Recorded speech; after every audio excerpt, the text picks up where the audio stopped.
Passamos hoje a gastar os recursos que só deveriam começar a ser gastos a partir de janeiro do próximo ano. Passamos a viver à base do cartão de crédito do planeta.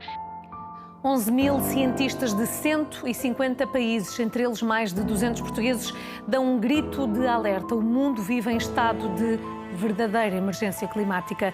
Numa carta aberta publicada na revista Bioscience, os especialistas afirmam que as alterações climáticas estão a evoluir mais depressa do que se esperava e que o sofrimento humano será incalculável se as pessoas não mudarem o estilo de vida.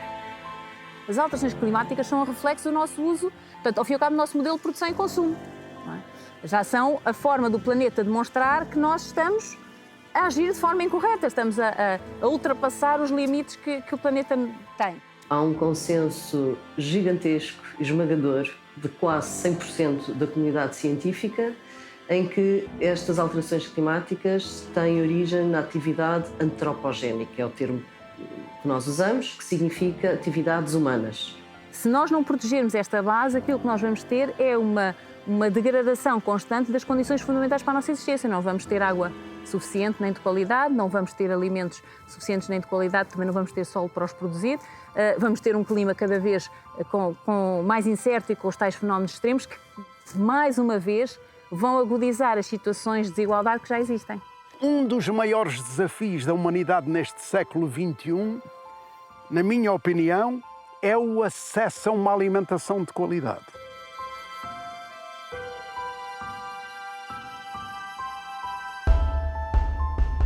A agricultura convencional tem, ao longo destas últimas décadas, não é?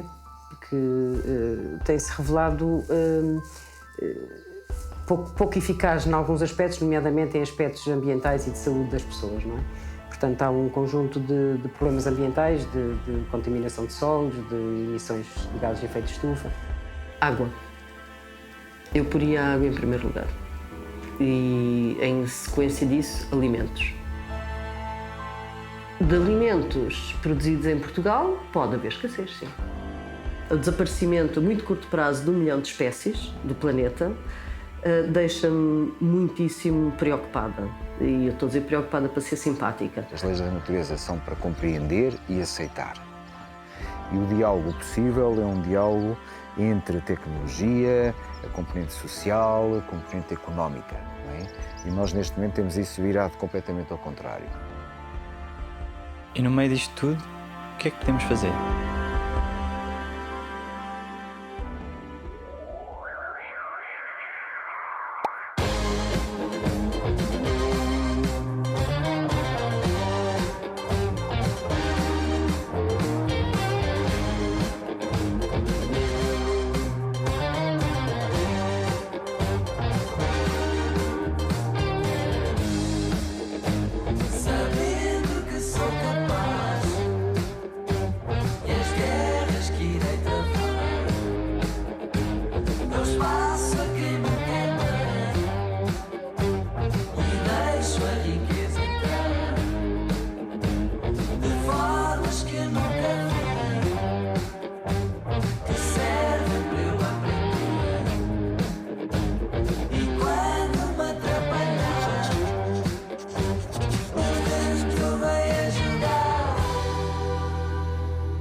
Será que ainda sabemos como são produzidos os nossos alimentos?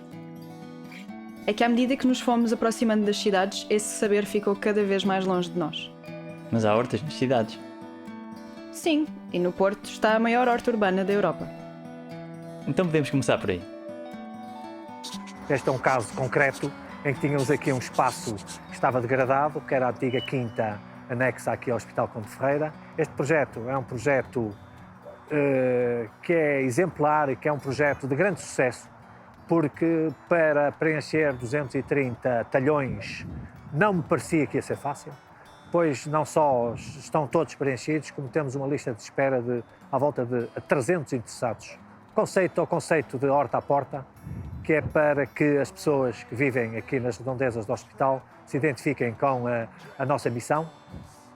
Isto por um lado. Por outro lado, não tem espaço em casa, mas arranjam à porta. Portanto, atravessam a rua e têm aqui o seu espaço. Funciona muitas horas por dia, 365 dias por ano.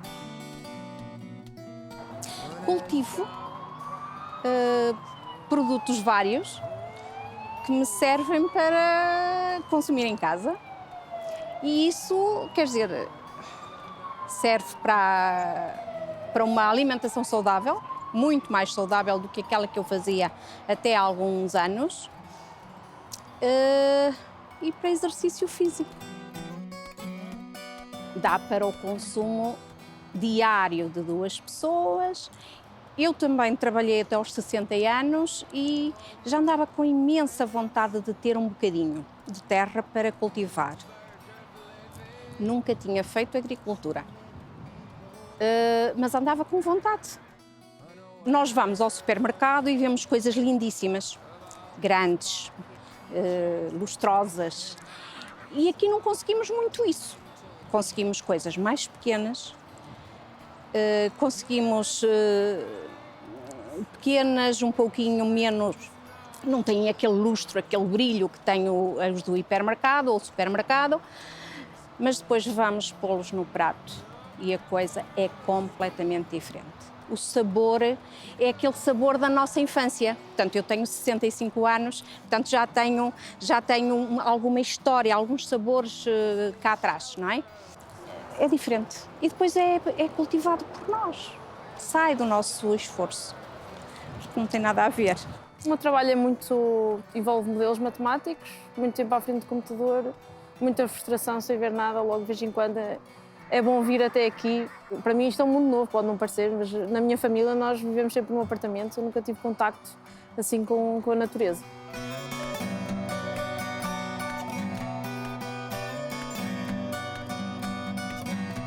E claro, a Dona Fátima não nos deixou sair de mãos a abanar.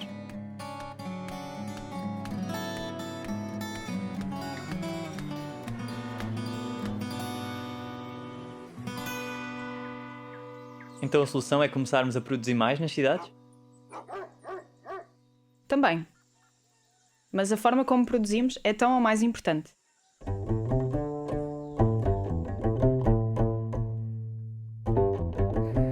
Nós fazemos a plantação, ou o modo de produção, ou as técnicas agrícolas são muito baseadas na agricultura natural.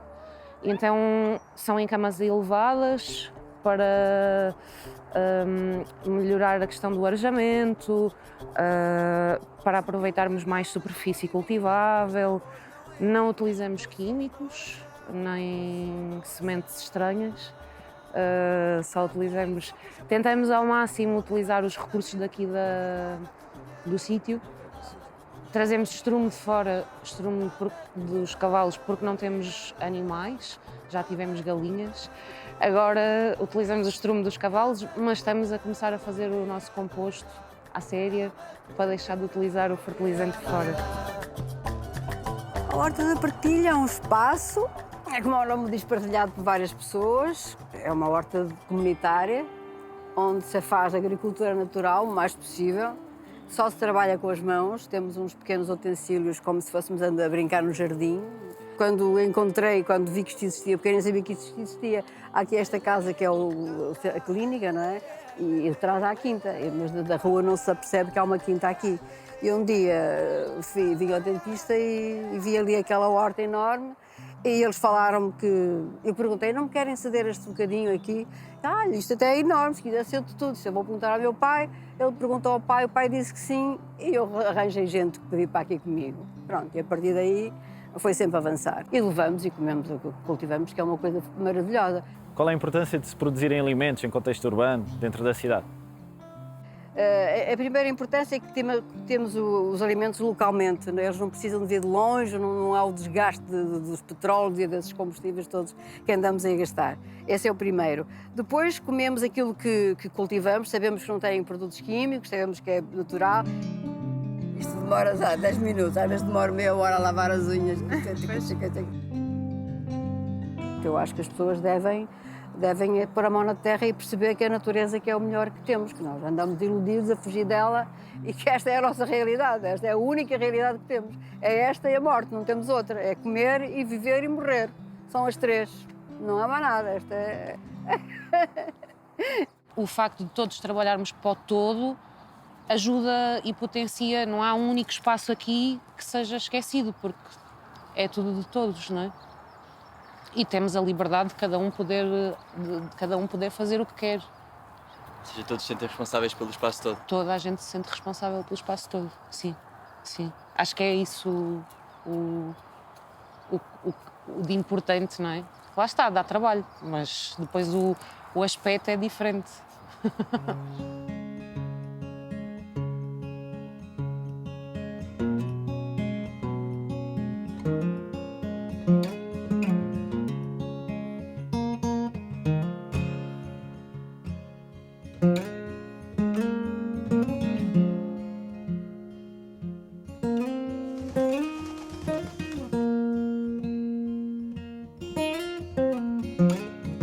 Já começámos a perceber um pouco melhor como crescem os nossos alimentos.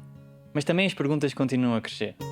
À procura de respostas, viemos conhecer o Hugo, que gera um espaço que promove o debate e a reflexão em torno da alimentação. O transporte alimentar consome imensos combustíveis fósseis e nós habituamos-nos no mundo ocidental a termos aquilo que queremos todos os dias. E, portanto, se tu queres leite de coco, bebes leite de coco, se queres chocolate, tens chocolate e sabes que esses alimentos não representam só um impacto ambiental, mas também representam um impacto social, como questões como colonialismo, ou seja, tanto o chocolate, café como o chá representam formas de repressão de certas populações para outras. E, portanto, parece mesmo interessante conseguir fazer este jogo de reflexão. Queria um pão de trigo. Sim. Tens de ontem? Tenho de ontem. Então leva um de ontem. Leva-me de trigo de ontem. Eu tenho sacos. É mais caro comprar mais sustentável? Se é mais caro comprar mais sustentável. Se tiveres um ponto de vista linear da vida, é mais caro, não é? Se pensares de uma forma mais holística, é mais barato no sentido em que quando compras mais sustentável, estás a alimentar uma economia local, estás a tratar melhor de ti, estás a tratar melhor do ambiente que te rodeia. Portanto, existe esta diferença entre o custo e o preço, que é muito diferente, que é o preço são cifras, é dinheiro, o custo é o impacto que realmente vais ter. E nos supermercados convencionais têm políticas extrativistas que destroem a economia, não é? Como obrigar os produtores a garantir uma produção constante, que os obriga a ter de usar fertilizantes para assumir que aquilo vai funcionar sempre com uma estabilidade. A escala, ou seja, os supermercados convencionais em geral obrigam a uma certa escala para poder manter uma regularidade de produto. Isso obriga a uma monocultura, não é?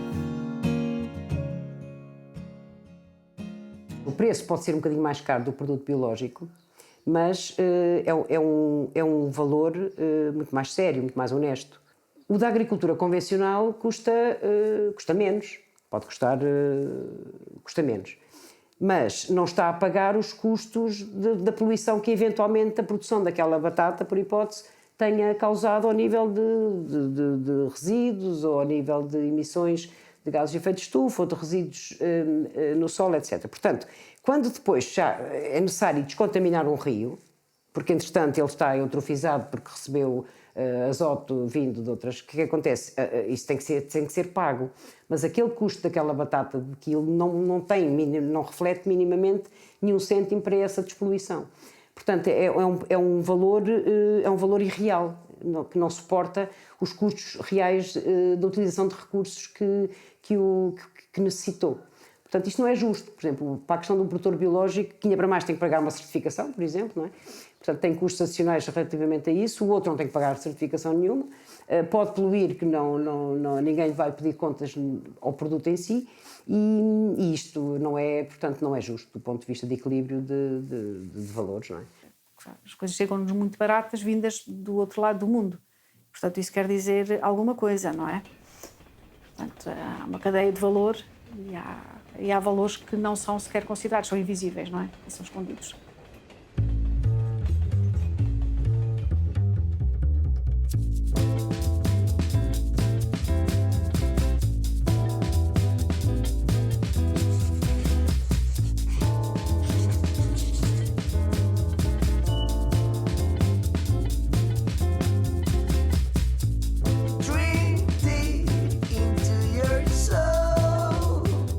Consciente dos custos e impactos invisíveis, a freguesia de Olivais decidiu mudar. Começou a servir refeições biológicas com produtos portugueses nas cantinas das suas 7 escolas primárias. Como é que surgiu a ideia de trazer alimentação biológica para as escolas? Tudo que fosse para melhorar as condições de vida das crianças, a alimentação delas, no fundo era uma mais-valia. Nós temos produto biológico, sabemos que não tem produtos químicos, com certeza ia fazer a diferença tanto a nível de saúde como a nível de sabor. Não, tem que ser Posso comer toda, não? Tem que ser verdade. Está muito boa. Tá? Tem que ser verdade. Tá? Qual é que é o segredo? Segredo? É amor. Nós também tínhamos informação, porque nós estudamos e estamos sempre a procurar informação sobre questões de saúde, em que a carne, mesmo em termos ambientais, prejudica mais o ambiente e a saúde. Então, por que não eliminar um dia a carne, que eram 3 dias, passaram a 2, e vamos dar a conhecer às crianças outro tipo de proteínas, outro tipo de leguminosas, que faz com que elas também tenham aqui uma experiência de outros sabores. A área da alimentação tem um impacto brutal, por exemplo, na nossa pegada, no fim e ao cabo, naquilo que nós deixamos para trás, não é? Na marca que deixamos no ambiente em termos de consumo de recursos. E aqui a grande mudança que nós podemos introduzir é reduzir o consumo de carne. Portanto, reduzir o consumo de proteína animal é das formas mais rápidas, mais imediatas que nós conseguimos de reduzir o nosso impacto no mundo. Existe todo um consumo de água que nós usamos por via indireta, a chamada água virtual. Quando eu importo ou quando eu consumo carne de origem bovina, há uma quantidade enorme de água associada à produção de 1 quilo de bifes de origem bovina. Já me sinto vaidosa por andar pela rua e ser apontada pelos melhores motivos, né?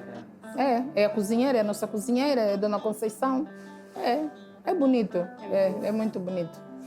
E pais também, que às vezes chegam aqui e dizem: olha, não tomavam sopa, agora já tomam sopa. E eu vou dizendo: não, olha, diga a ele que eu dei a receita, mas faça como a senhora sabe fazer. Com amor e carinho ele vai comer. Mas ele diz que não é a mesma coisa.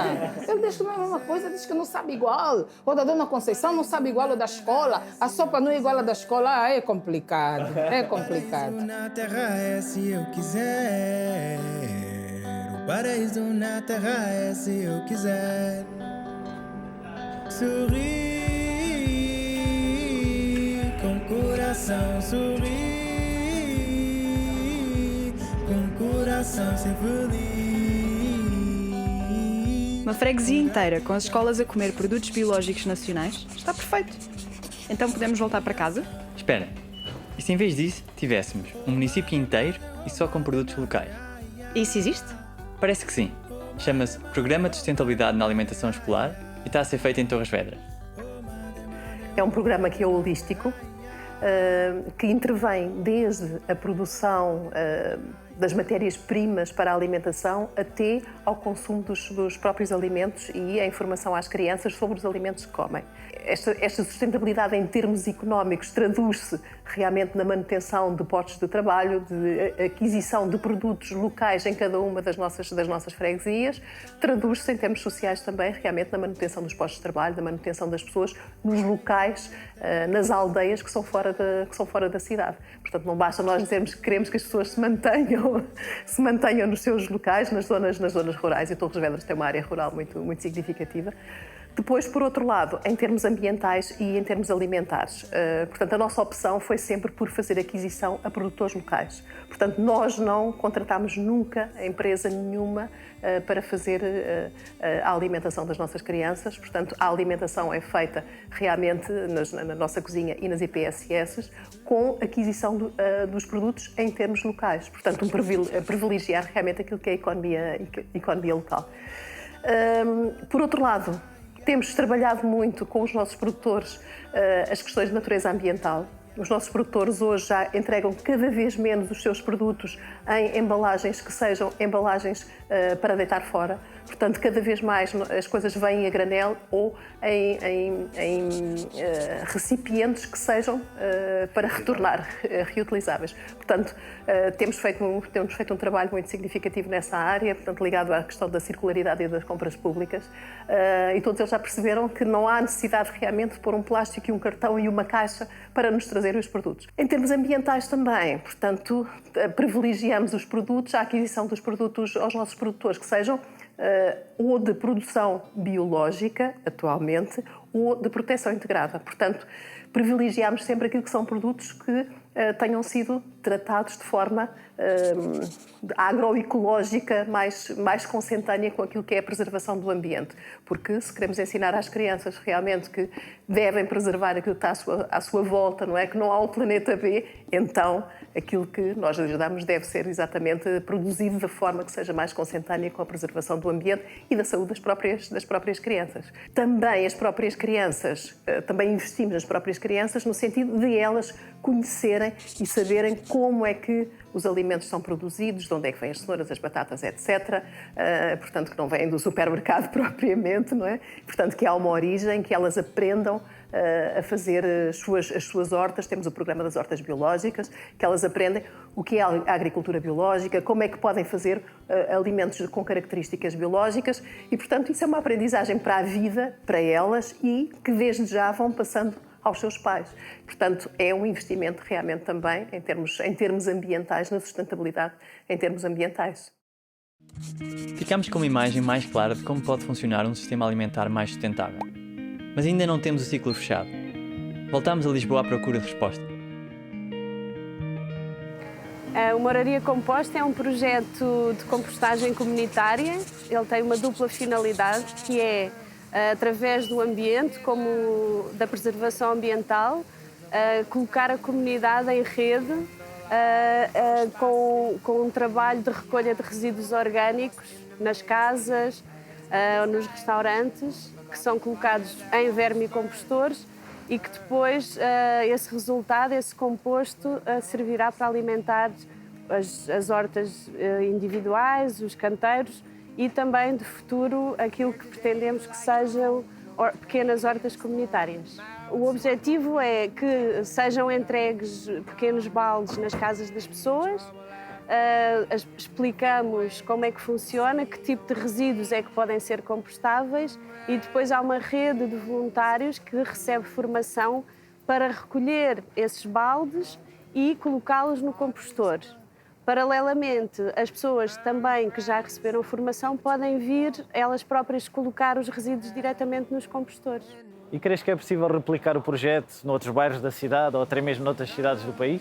É possível e é desejável. Aliás, esse é um dos objetivos do projeto, isto é um projeto piloto e o nosso objetivo foi também criar um modelo que pudesse ser replicado. Este bairro é um bairro com características muito difíceis, muito particulares e, portanto, aquilo que acreditamos é, se ele funciona aqui, pode funcionar em qualquer lugar.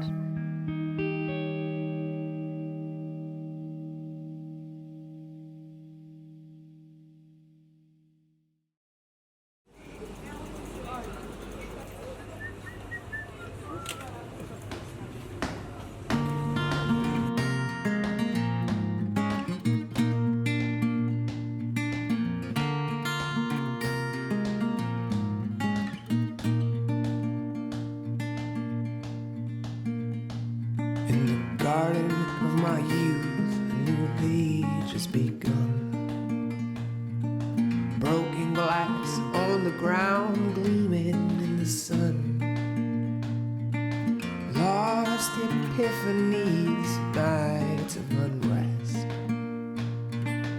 Feed all my longings, but my mind. Então temos uma alternativa aos fertilizantes em nossa casa e temos estado a mandá-la para o lixo?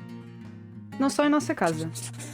Foi por isso que fomos falar com o Nuno, que aproveita ramos de podas, relva cortada e folhas de jardim da Câmara Municipal e de vizinhos para criar composto. Qual é o potencial que perdemos ao pôr estes resíduos nos aterros sanitários? É um potencial enorme, porque nós estamos a falar da vida do solo, da construção de estruturas de carbono no solo, estamos a falar em lixiviação de nutrientes, de perca de umidade no solo, mais dióxido de carbono na atmosfera, comida com menos qualidade e mais sobreexploração de recursos de outros países. Estamos a mandar solo para o lixo, basicamente. Basicamente, estamos a mandar solo para o lixo. Aqui está a fase final da compostagem. Ainda vai ser triturada a parte da lenha e que agora se encontra finalizada, que é para aplicar nas árvores que temos aí. Seasons fade. Why sprawl? Também se pode utilizar os resíduos das nossas casas, que as minhocas vão comer. Quando nós estamos a falar das minhocas, nós estamos a falar de um ser que dentro dela está cheia de bactérias, que fazem a digestão dessa matéria orgânica que a minhoca come e depois ela excreta um composto completamente diferente em termos de vida.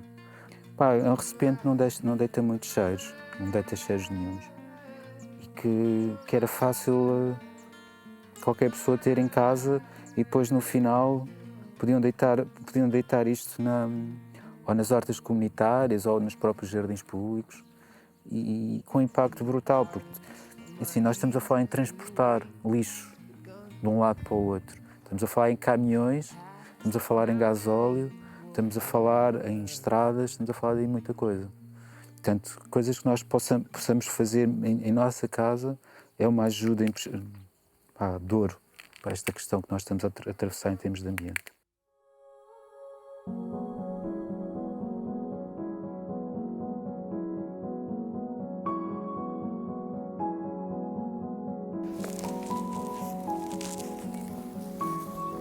Portanto, em termos daquilo que ele era o solo aqui,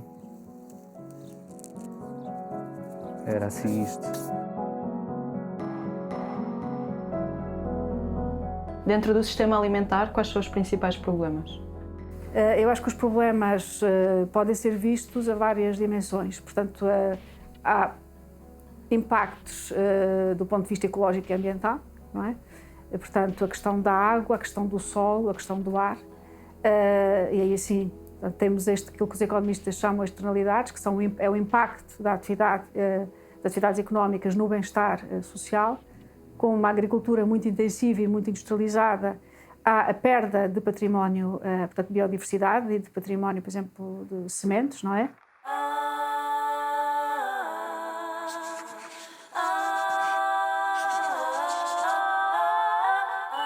Nós somos quem já foi um dia, trazemos sabedoria, memória e... Nós gostávamos de saber então o que é que tem aqui Muito bem, plantado. aqui à nossa esquerda está um campo de trigo barbela.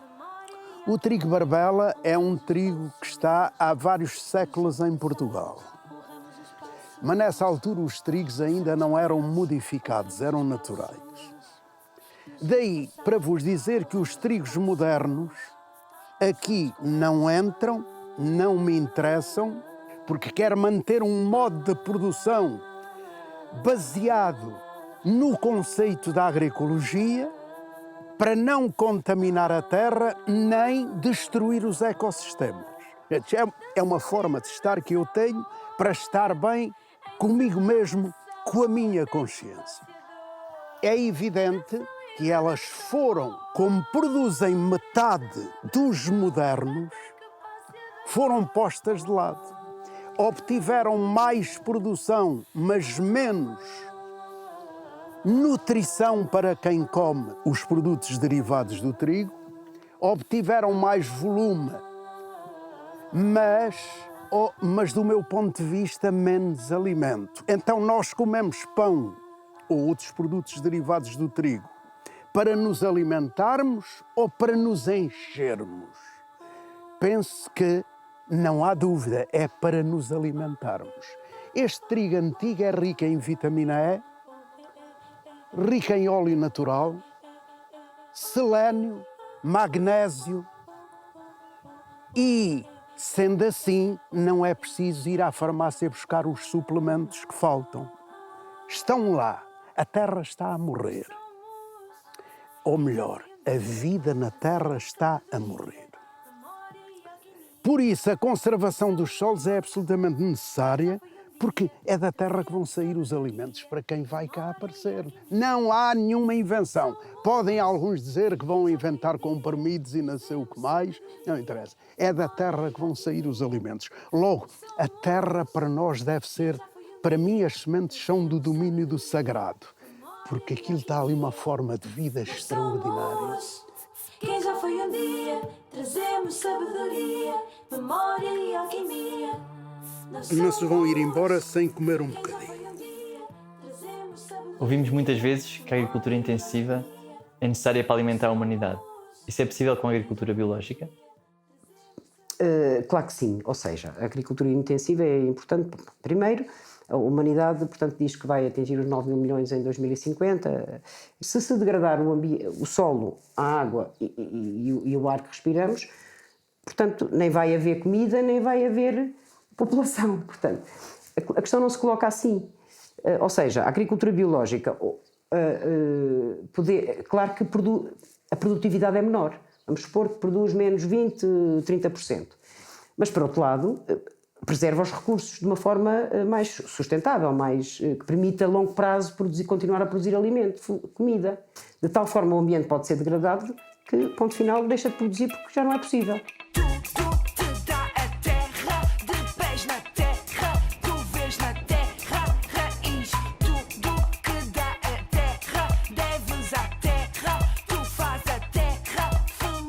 Ouvimos muitas vezes que a agricultura biológica não é tão produtiva como a agricultura intensiva.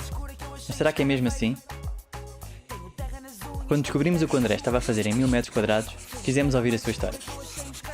Sempre gostei da agricultura e não estava contente com o emprego que tinha. Eu era veterinário, tinha uma vida relativamente confortável, não tinha problemas financeiros nem nada, mas dentro de mim não estava resolvido e procurei o que me realizaria na vida. Como é que fizeram para ter este terreno? Então nós temos uma parceria com quem está a gerir a Eugaria Country House, que é um bed and breakfast aqui, e basicamente nós temos usufruto agrícola do terreno, oficialmente, e em troca eles usam os produtos que nós produzimos e têm uma horta biológica certificada, que também podem usar, obviamente, para publicitar os serviços que oferecem. É vantajoso. Como é que tu descreverias o tipo de agricultura que fazem aqui no Chão Rico? Então, nós fazemos o que se chama, mais tecnicamente, é agricultura biointensiva.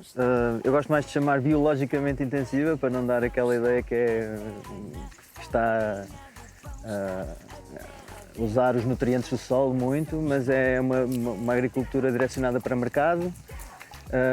E que tem em vista a otimização do espaço usado de modo a ter o máximo rendimento possível por metro quadrado, enquanto se mantém a saúde do solo de ano para ano, melhorando, se possível, o solo neste caso. E é de hortícolas apenas. Se quiserem provar, se não tiverem muito contra ter um bocadinho de terra, há quem diga que até faz bem. Vitamina B12. Vocês aqui têm dimensão de terreno? Menos de 2 mil metros quadrados, com certeza. Menos de 2 mil? Menos de 2 mil. Já a contar com os caminhos e com as zonas de passagem. Ou seja, 1/5 de 1 hectare, para quem não sabe. Um campo de futebol. 1/5 de um campo de futebol, é isso. Tens noção da produção que tem aqui anual? O ano passado conseguimos fazer 17 euros por metro quadrado. E tínhamos à volta de 800 metros quadrados, 1000 metros quadrados, na verdade, mais. Ou seja, fizemos mais ou menos 17 mil euros de produção vendida. E a nossa ideia é, cada ano, conseguir otimizar os processos de modo a chegar a valores mais interessantes, sim. Como é que a sociedade vê a profissão do agricultor e como é que isso é diferente ou não da forma como tu vês hoje em dia a tua profissão? Mais uma vez, falarei da realidade portuguesa. Acho que ainda o agricultor ainda é visto, não é uma profissão vista como digna por muita gente, e mesmo as pessoas que já têm uma mentalidade, é uma coisa que está muito enraizada. O português é muito enraizado que o agricultor é quem não consegue fazer mais nada, ou quem não... Especialmente estou a falar mais dos pequenos agricultores. Obviamente que a agroindústria e tudo são pessoas realizadas e homens de negócios e tudo mais, mas a agricultura de pequena escala ainda é muito bastarda, é muito... Não há respeito por esse tipo de agricultura, e quando chegamos à agricultura então mais sustentável, que produz alimentos de grande qualidade, deveria haver muito mais, porque no fundo nós de algum modo temos um efeito curativo nas pessoas. É quase como, não é um médico, mas é um terapeuta nutricional, sei lá, nós conseguimos realmente, poderíamos mudar a vida das pessoas, e deveria haver mais este sentimento. A solução é o homem perceber que não manda nisto tudo, que o planeta não é dele, eu costumo dizer aos meus alunos que o homem tem que perceber que não é mais que uma minhoca ou que um fungo, digo eu, quer dizer, que isto é a casa de nós todos. Portanto, a solução é o homem ter muito mais humildade, não é, do ponto de vista da utilização dos recursos. Isto vai passar por haver menos consumo.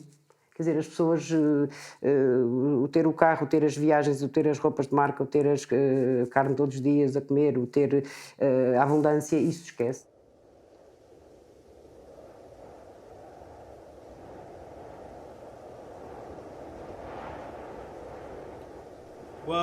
Quais oliveiras, olivais, pintacilgos, roxinóis, caracóis, bichos móis, morcegos, pássaros negros, tarambolas, galinholas, perdizes e codornizes, cartachos e pardais, cucos, milharucos, cada vez há mais. Quais oliveiras, olivais, pintacilgos, roxinóis, caracóis, bichos móis, morcegos, pássaros negros, carambolas, galinholas, perdizes, codornizes, cartachos e pardais, cucos, milharucos, cada vez há mais. Fomos à procura de toda a bicharada, cada vez mais difícil de encontrar. Dos 1000 metros quadrados do André, passamos para os 600 hectares da herdade do Freixo do Meio, para descobrir se também em grande escala podemos ter um sistema rentável de produção biológica. O que é a herdade do Freixo do Meio? Então, a herdade do Freixo do Meio é essencialmente um bocado deste planeta. O nosso sonho é sermos cerca de 300 famílias que se responsabilizam integralmente por este espaço e que não se queixam a ninguém, só se queixam de si próprias, não é? E que tomam as decisões, partilham o risco de uma forma ordenada, mas sobre todas as questões que se colocam à volta de um pedaço de planeta como estes 600 hectares. É isso que nós aqui tentamos fazer.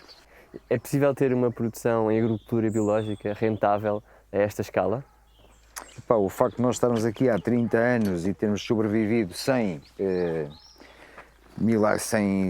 recursos de outros sítios demonstra que é possível sobreviver economicamente na economia atual. Nós ouvimos aqui muito os animais e é muito presente desde o momento em que entramos aqui na herdade. Qual é que é a importância destes animais para o ecossistema?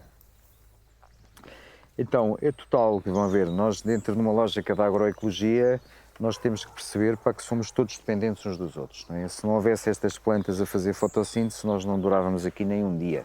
são avessem para todos os outros seres, de quais nós que estão todos os dias a fazer, desde que acordam de manhã até que se vão deitar, serviços nos ecossistemas dos quais nós dependemos totalmente, não era possível. Portanto, a ética da agroecologia pressupõe que nós tenhamos isto em causa e isto deve ser vertido para uma atuação prática que é muito simples. Nós não podemos, temos que perceber que as nossas ações interagem com outros seres e o objetivo máximo é que todos os interagidos pelas nossas ações saiam beneficiados das nossas ações.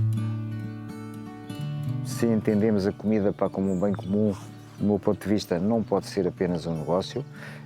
E portanto, é toda essa outra forma, que não é mais do que a economia da aldeia que nós tínhamos aqui há 50 anos. Há 50 anos ninguém lhe passava pela cabeça comer o que quer que fosse, que não soubesse para quem é que lhe tinha metido a mão, quem é que tinha estado envolvido no processo, de que terra é que vinha. How far we've come, will they know? Time will come, they will roll their boat while I tangle in the leaves. Se queremos uma agricultura, como agora se diz, sustentável, se queremos circuitos curtos e de proximidade, é necessário isto. As pessoas sabem quem produziu, onde produziu e como produziu. Ninguém imagina hoje o trigo que chega aos portos portugueses. Ninguém sabe o que é que se passou até ele chegar ali. E também não sabem o que é que se vai passar depois dele lá chegar.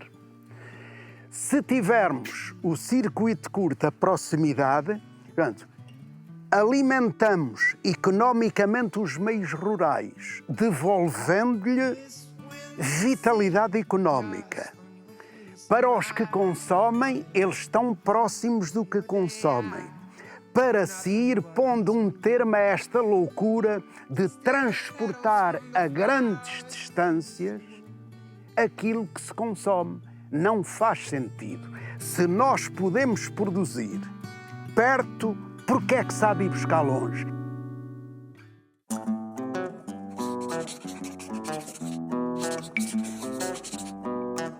Partimos para uma das regiões mais secas do país, com temperaturas superiores a 40 graus no verão e com cada vez menos chuva no inverno.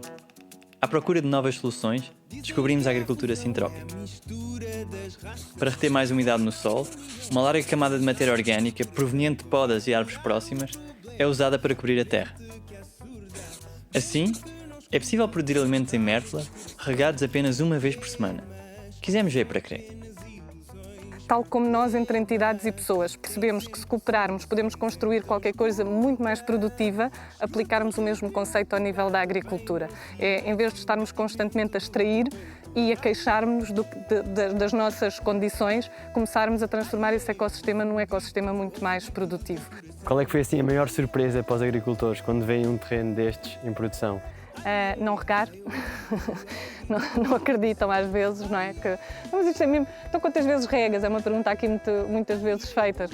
Quantas vezes é que tu regas? Isso deve levar muita água, não é? O que é que estão a produzir atualmente aqui? Então, nós atualmente, para além das hortícolas, todas elas praticamente, estamos também a implementar fruteiras para que mais tarde venhamos a ter mais frutos. Portanto, são esses dois produtos. E esses produtos conseguem escoar depois aqui localmente? Todos eles. Nós fazemos mercados locais e estamos a iniciar uma produção que será a produção de cabazes para fornecer localmente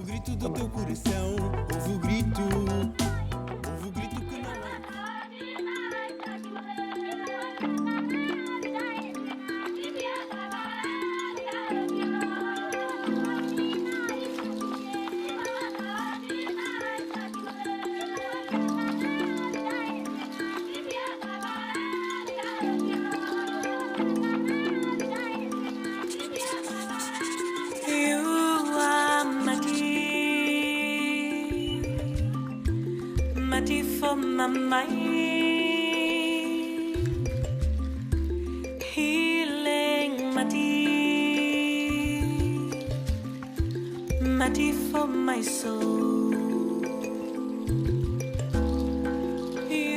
Ainda no Alentejo, partimos rumo à última paragem.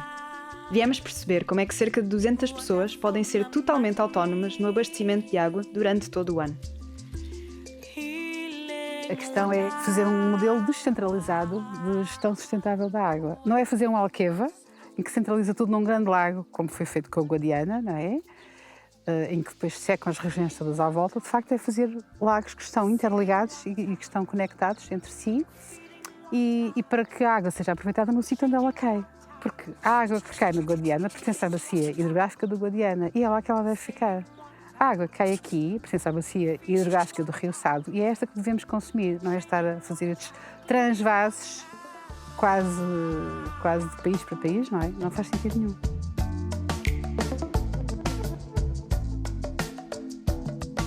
A água é um bem comum, a água é um bem público, a água não pertence aos proprietários do terreno. Portanto, se relíquias daqui a uns tempos ficar numa situação de seca, podem vir buscar a água de Tandera. E, portanto, há que desenvolver cada vez mais estes modelos de, enquanto chove, enquanto não estamos completamente em zona de deserto ou pré-deserto, enquanto chove, é aproveitar a água que cai da chuva nos sítios onde ela cai, com modelos descentralizados da água. Temos aqui mais de 1000 árvores à volta deste lago, plantados por toda a comunidade. Eu também plantei árvores aqui, não me lembro, há muitos anos, e árvores de fruto, principalmente, para que este conceito de paisagem comestível, paisagem aquática comestível, vamos passeando pela paisagem e vamos comendo dos frutos.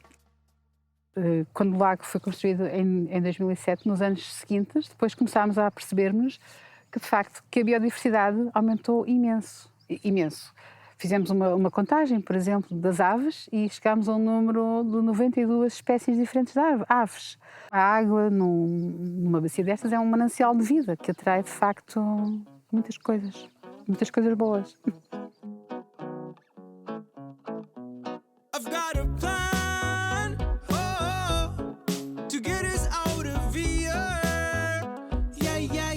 Quando começámos esta viagem, não conhecíamos ainda as soluções, nem sequer se existiam em Portugal.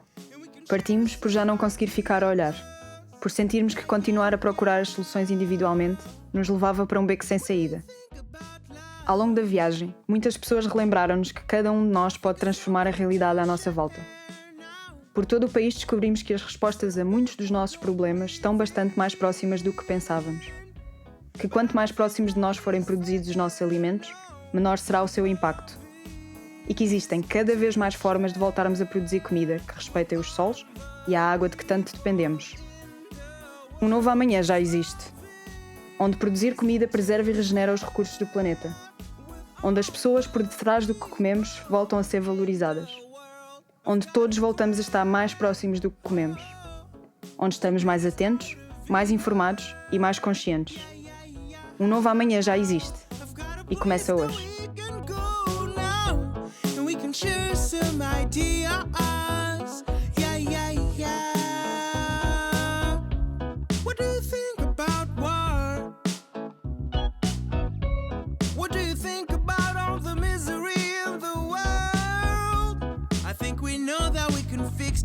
But we pretend that we don't see this.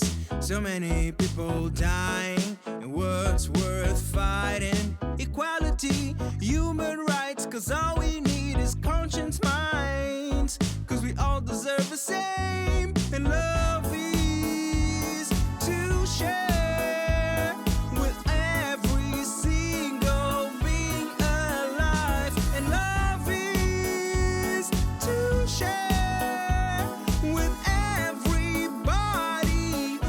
Mas eu devia estar com a roupa da horta, que eu estou aqui a fazer assim. Eu não ando assim na horta. Matou o mosquito.